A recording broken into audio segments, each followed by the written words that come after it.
Assalamualaikum warahmatullahi wabarakatuh. Hari ini kita kembali melanjutkan pembelajaran ekonomi di kelas 11. Materi hari ini adalah distribusi pendapatan nasional. Apa itu distribusi pendapatan nasional? A.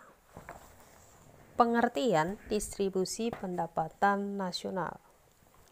Distribusi pendapatan merupakan suatu pokok bahasan ekonomi makro yang sangat penting karena distribusi berhubungan dengan unsur keadilan, pembangunan, pertumbuhan, dan masa depan dalam pembangunan ekonomi yang berkelanjutan.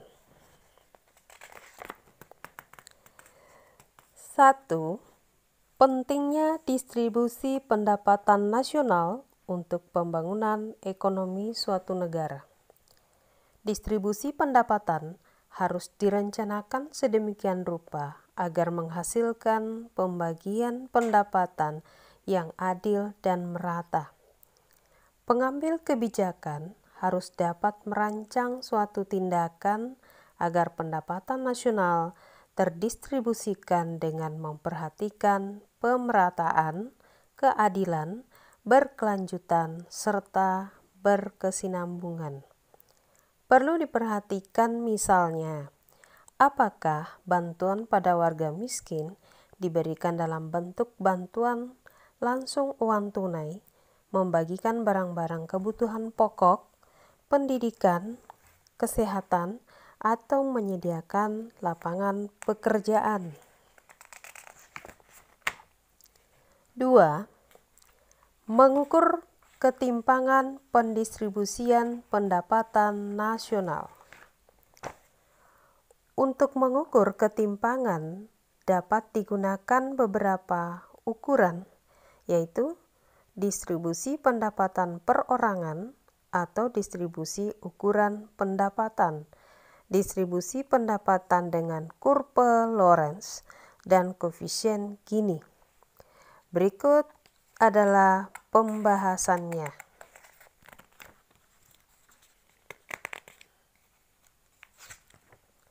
A. Distribusi pendapatan perorangan atau person distribution of income atau distribusi ukuran pendapatan, size distribution of income. Distribusi ini adalah ukuran yang umum digunakan para ahli ekonomi. Cara ini hanya menghitung jumlah pendapatan perorangan atau rumah tangga dan tidak mempersoalkan waktu bekerja, cara memperolehnya, lokasi, dan jenis pekerjaan. B. Distribusi pendapatan dengan kurva Lorenz. Salah satu cara yang lazim digunakan untuk menganalisis statistik pendapatan individu adalah membuat kurva Lorenz atau Lorenz kurva. Perhatikan peraga satu-satu. Untuk cara membuatnya, jumlah penerima pendapatan yang diletakkan pada sumbu horizontal dalam persentase kumulatif. Contohnya, pada titik 30 kita memiliki 30% kelompok penduduk paling bawah termiskin. Pada titik 60 terlihat 60% kelompok penduduk bagian bawah, dan pada ujung sumbu 100% atau semua penduduk diperhitungkan. Pada sumbu vertikal terlihat bagian pendapatan total yang diterima oleh tiap persentase jumlah penduduk.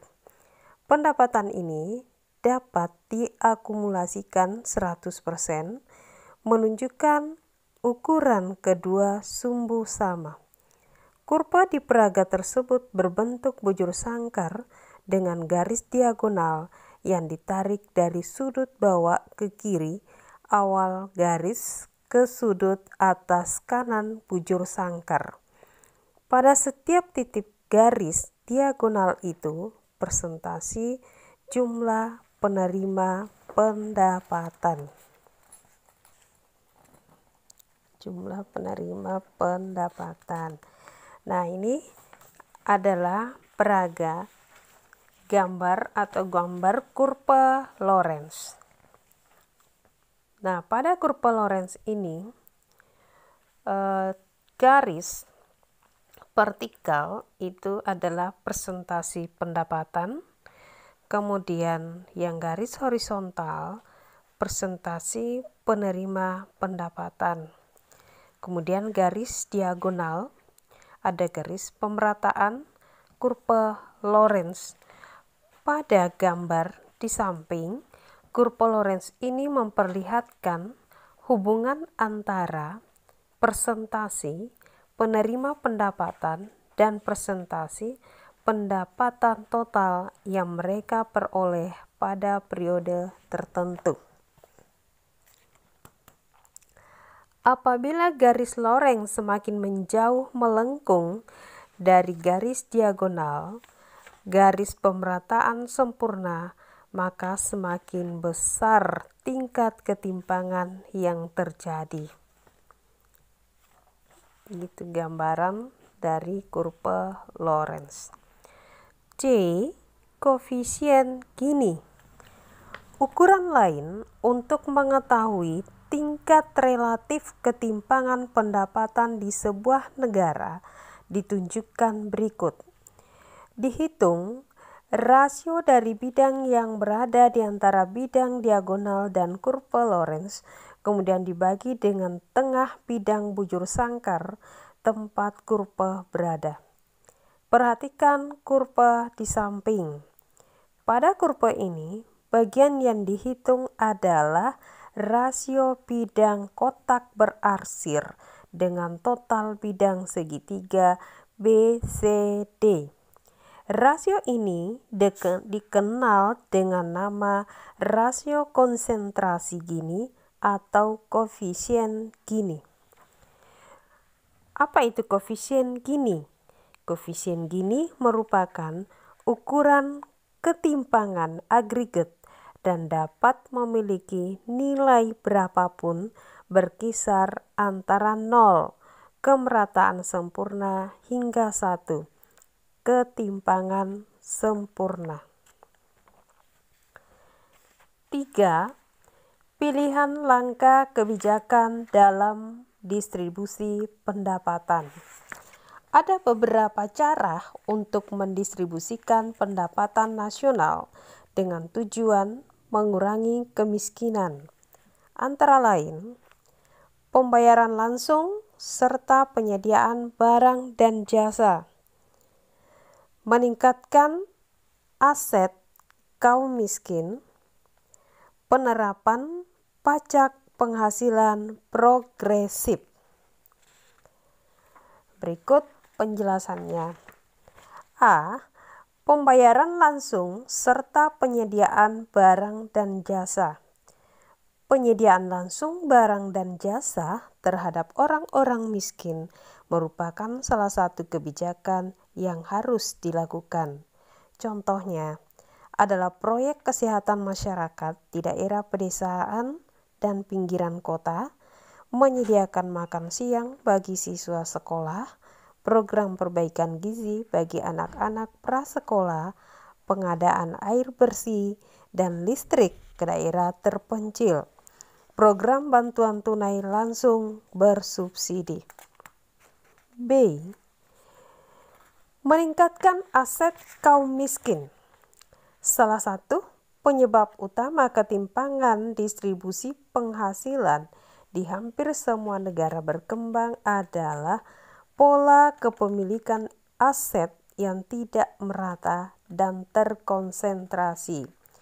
Sebagian kecil penduduk negara berkembang ada yang mendapat lebih dari 50% pendapatan nasional.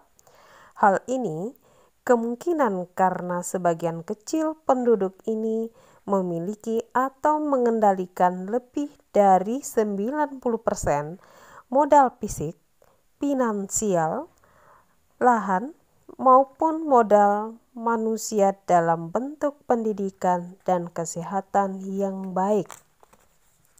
C. Penerapan pajak penghasilan progresif. Instrumen yang berpengaruh langsung dalam membantu orang miskin adalah penerapan pajak penghasilan progresif. Hasil dari pajak dapat digunakan dalam program-program yang dirancang sesuai keadaan. Inilah materi untuk hari ini.